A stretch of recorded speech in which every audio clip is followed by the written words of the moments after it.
is the Obama administration, or has the Obama administration made any signs that would suggest that there is going to be an increase of resources to the Department of Labor, especially within enforcement?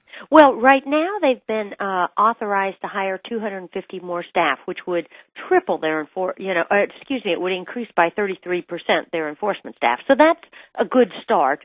Then they have got in the budget for next year more enforcement staff. Again, is it enough? Probably not quite enough. But is it a good start? Absolutely, it's a good start. Before we continue, I want to reintroduce you for those who are just tuning in. Kim Bobo is our guest right now. She is the founder and executive director of Interfaith Worker Justice. You can find out more about this organization by going to iwj.org. She's also a columnist for Religious Dispatches. We have a direct link to Religious Dispatches on the front page of our website. Kim is the author of Wage Theft in America, Why Millions of Working Americans Are Not Getting Paid and What They Can Do About It. It's published by the New Press. We have a direct link to the New Press's webpage at the front page of our website, so if you wanted to order the book directly from the publisher, you could do so. Kim is going to be down at the Printers Row Lit Fest today at 11 o'clock. She's going to appear with John Jeter and another past guest on our show, Thomas Cahagan. She is going to be at the Books and Media stage at University Center in the Lake Room. So go down and just check out the Printers Row Lit Fest in general. It's always a lot of fun. Kim, is this a problem? Because, when I was mentioning this to my girlfriend the other night, she said, so who are the victims of wage theft? Is this just, I hate to use the word illegal immigrants. I always hate that phrase. Is this undocumented immigrant workers? Is this only happening in below the radar mom and pop shops? Who are the people who are victims, and where is this occurring? Great question. While undocumented immigrants are sort of some of the worst victims, right, where you not paid the minimum wage or paid $2 an hour or something really egregious, this is really not just a problem for immigrants. This is a problem for native-born and immigrant workers alike. I did a class recently at DePaul with about 40 students or so, and, I was describing wage theft, and after I kind of got done, I said, have any of you in this room been victims of wage theft? Well, almost half the class raised their hand. And again, none of these were immigrants. They were all, legal citizens, right? And they had, some of them had not gotten their last paycheck, which is a common problem that we didn't talk about, but, they had quit work or gotten, laid off or whatever, and then their employer doesn't pay them their last paycheck. They had their tips stolen. They were paid as independent contractors when they were really employees.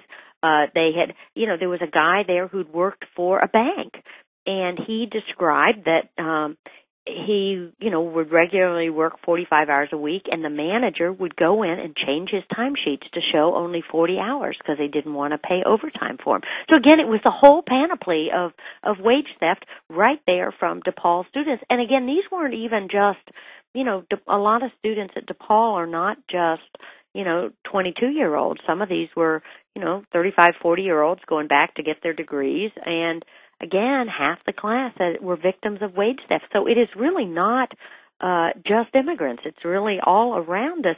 And to the question of, is it just mom and pop shops? No, it's really not. There are mom and pop shops, but it's Walmart. It is Cintas, the nation's largest industrial laundry. It's Pulte, the nation's largest home builder.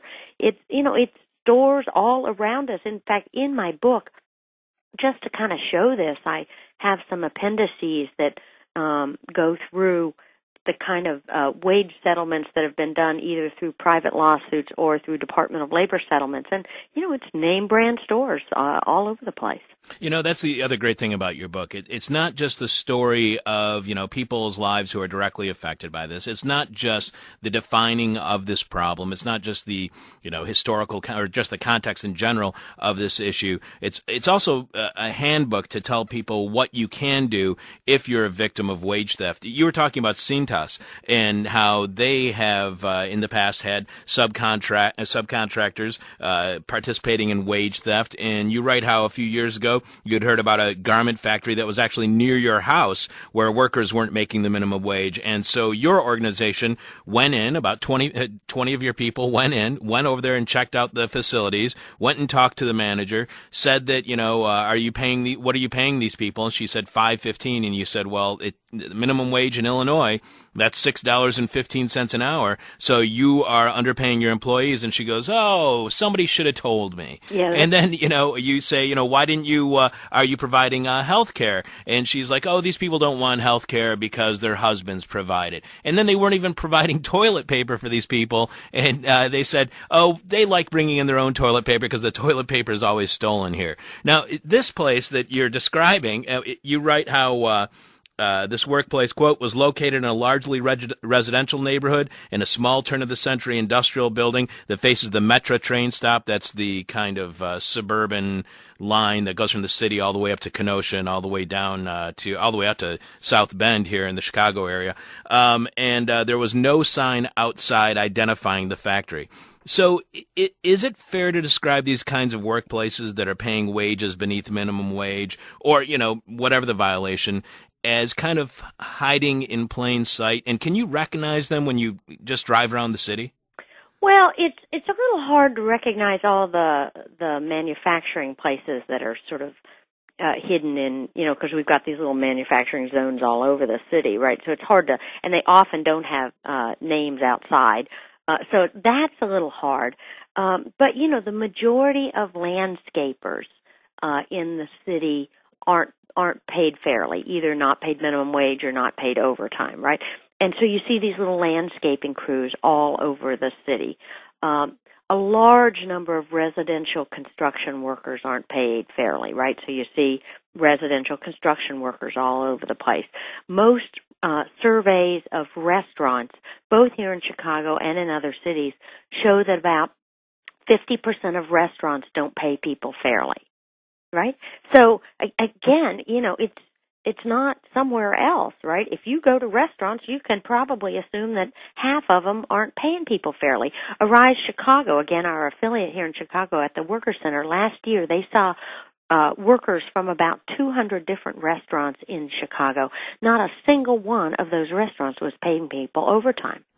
That's amazing. And you cite studies that say 60% of nursing homes stole workers' wages, 89% of non-monitored garment factories in Los Angeles, 67% of non-monitored garment factories in New York City stole workers' wages, a quarter of all tomato producers, 35% of lettuce producers, 51% of cucumber producers, 58% of onion producers, 62% of garlic producers, 78% of restaurants in New Orleans, almost half of day laborers who tend to focus on construction work have had their wages stolen, and 100% of poultry plants steal workers' wages. Do workers in these industries kind of just become weary of the wage theft and just accept it as this is just part of this industry? This is just how this business works. Well, I think oftentimes people don't know that they can fight back, or like in chicken, they have often fought back and been fired for their efforts, or they've tried to organize a union like workers in Morganton, North Carolina did, and they fought for, in 9 years and still can't get a union contract because the employer simply refuses to negotiate, which is why if we're serious about wage theft, we've got to support the Employee Free Choice Act, which is this very simple bill that would make it easier for workers to organize and easier for them to get a first contract.